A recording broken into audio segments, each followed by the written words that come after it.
Je t'ai manqué? Ah ouais, c'est vrai? Écoute, franchement, je t'avoue, toi aussi tu m'as beaucoup manqué. Je suis désolée, hein, j'ai été absente ces 6 derniers mois. 5, ouais, ça fait 5. Parce que j'avais d'autres priorités, beaucoup plus importantes que YouTube. Donc je ne pouvais vraiment pas faire de vidéos. Mais aujourd'hui, je suis là. Ravie que tu me surprennes dans ma chambre. C'est un peu indiscret, mais bon. Ok. Donc aujourd'hui, on se retrouve pour une nouvelle vidéo qui va parler de bullet journal.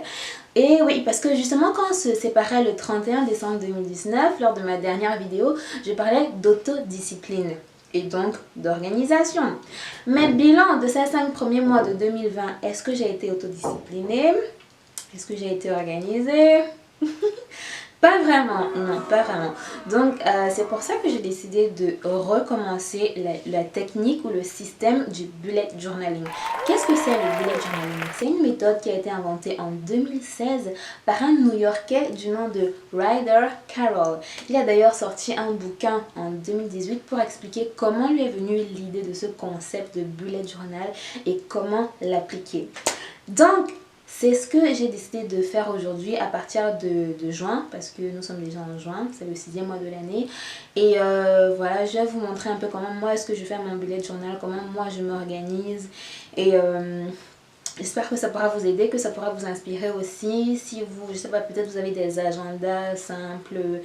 Et voilà, avec le système de bullet journal, comme Ryder Carroll le dit, c'est pour garder des traces du passé, comme il dit, track the past, order the present and design the future. So yeah, tu viens sur mon bureau voir comment ça se passe? Allez!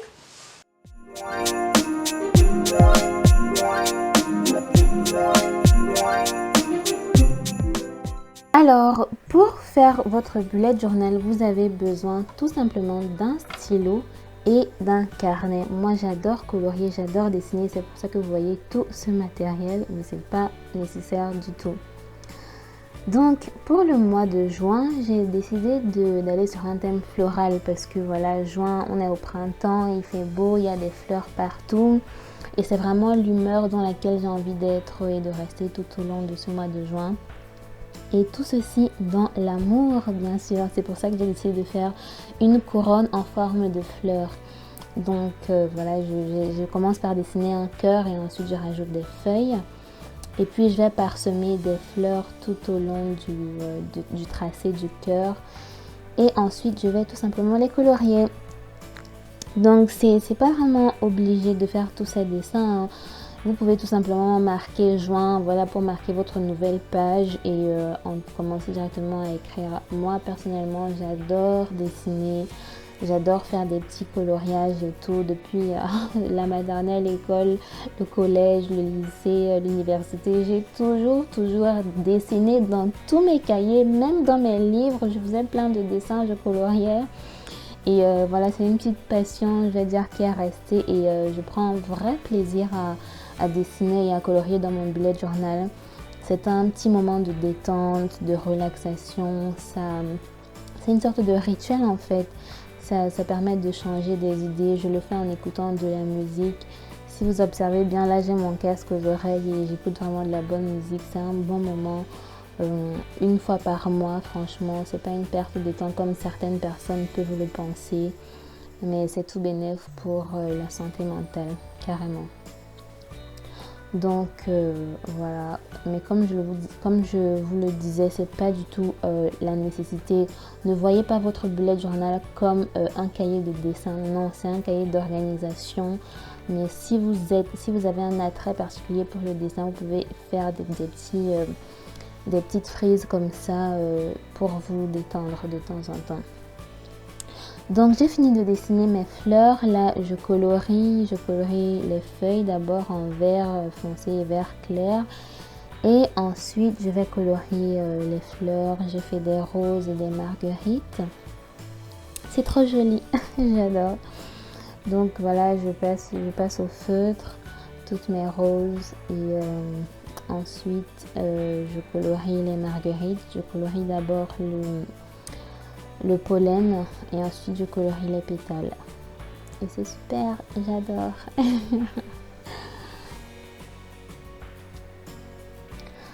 Donc voilà, vous voyez, ça apporte de plus en plus de joie, de plus en plus de gaieté. La calligraphie de juin, je ne sais pas si ça vous intéresse comment faire la calligraphie. Est-ce que vous voulez que je fasse des vidéos dessus? N'hésitez pas à me le dire en commentaire et je me ferai un plaisir de vous faire de belles vidéos sur comment faire des lettres calligraphiées. Donc ensuite, nous passons aux 2 premières pages du mois de juin, ou du mois en général. Donc la première page, c'est Habit Tracker.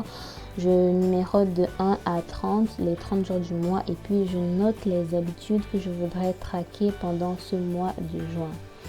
La deuxième page, c'est les objectifs du mois. Et ensuite, c'est la page mensuelle. Donc, pour décorer un peu, je mets ce scotch, ça s'appelle du washi tape, je crois. Et puis voilà, ça sert à embellir un peu et c'est vraiment astucieux. Si vous ne savez pas dessiner ou si vous n'avez pas le temps, si vous n'aimez pas forcément dessiner, vous pouvez acheter des petits scotch comme ça qui ont des motifs et qui vont embellir votre cahier sans forcément faire tous les petits dessins, etc. Donc c'est vraiment une astuce pour gagner en temps. Donc là je termine ma calligraphie en mettant un peu d'ombre sur les lettres, en mettant un peu de forme, pardon. Et là c'est la page des objectifs du mois. Je suis désolée, je ne vais pas les écrire devant vous parce que c'est un tout petit peu personnel. Donc là je termine de colorier les feuilles et je passe à la page mensuelle. Donc sur cette page mensuelle, vous avez le calendrier du mois. Vous avez toutes les semaines et tous les jours du mois. Et ça vous permet vraiment d'avoir un aperçu global du mois, de vous organiser. Vous savez, des événements, un rendez-vous chez le médecin, un événement particulier, vous pouvez le marquer directement sur cette page comme ça. Ça vous permet de mieux organiser votre mois et d'être plus, plus opérationnel, on va dire. Donc ma caméra a fait des siennes, donc je vais directement vous présenter le résultat final. Et donc là, comme vous l'avez vu, c'est la première page en forme de cœur, c'est trop beau. J'aime beaucoup. Ensuite, la page des Habit Tracker, le tracker d'habitude. J'ai traqué, j'ai commencé par mettre les 30 jours du mois. Ensuite, j'ai mis les habitudes, la méditation, le yoga, la lecture, l'écriture, le sport et l'heure à laquelle je vais me coucher. J'ai laissé un peu d'espace parce que j'hésitais entre 4 autres habitudes parce que je ne peux pas tout mettre. Donc là, c'est la page des objectifs. Comme je vous disais, c'est personnel. Ensuite, c'est la page du mois. Donc, c'est le calendrier. Comme je disais, vous allez marquer ce que vous avez à faire pendant le mois. La caméra n'est pas bien cadrée, mais tout en bas, il y a les notes. Ou un endroit pour prendre des notes sur ce qui a été important, ce qu'il ne faut pas du tout oublier pour ce mois.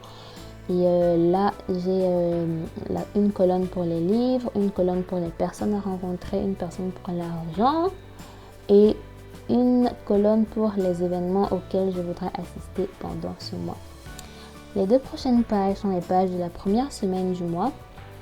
Donc j'ai tout simplement mis les jours de la semaine et j'ai dessiné des petits cactus trop chauds. J'ai collé du washi tape et j'ai mis une petite case pour le bilan de la semaine parce que c'est toujours important de faire son petit bilan quand on a fini. Voilà, j'espère que c'est un peu clair. N'hésitez pas si vous avez des questions, j'y répondrai volontiers dans les commentaires. Et voilà, c'était tout pour mon bullet journal de juin. J'espère que ça t'a plu, j'espère que tu as aimé ce que tu as vu. Bon, c'est pas parfait, hein. Le but n'est pas vraiment de faire des dessins parfaits et tout, etc.